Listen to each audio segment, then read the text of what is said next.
Знаковое событие произошло в Москве впервые за всю историю двусторонних отношений России и Саудовской Аравии. Король Сальман бен Абдель-Азиз Аль-Сауд прибыл в Россию. Монарха тепло встретил Владимир Путин. Главы двух государств обсудили широкий спектр вопросов российско-саудовского сотрудничества, перспективы наращивания двустороннего взаимодействия и торгово-экономической, инвестиционной и культурно-гуманитарной сферах. Состоялся и обмен мнениями по международной проблематике. По итогам переговоров подписан пакет документов.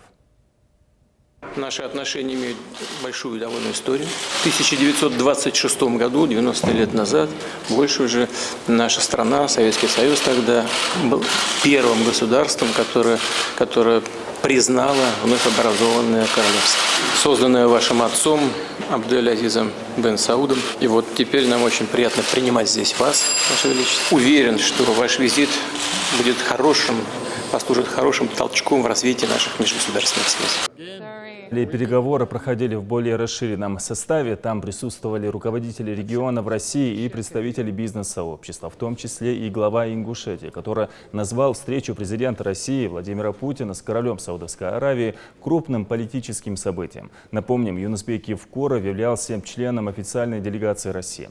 По прогнозам некоторых экспертов, от результатов этой встречи зависит перспектива постоянного стратегического партнерства двух стран. Первый визит короля Саудовской Аравии в Россию многие оценивают как историческое событие, которое может кардинально повлиять на российско-саудовские отношения.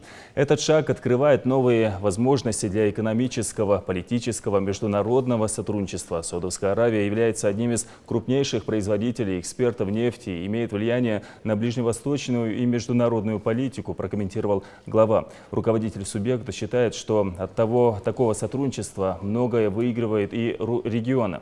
Перед нами открываются широкие возможности для торгово-экономического сотрудничества. Выход на внешний рынок позволит регионам расширить границы своего экономического развития. У Ингушетии есть ряд коммерческих проектов, по которым имеются договоренности с бизнес-сообществом КСА, уточнил Юнусбек Евкуров.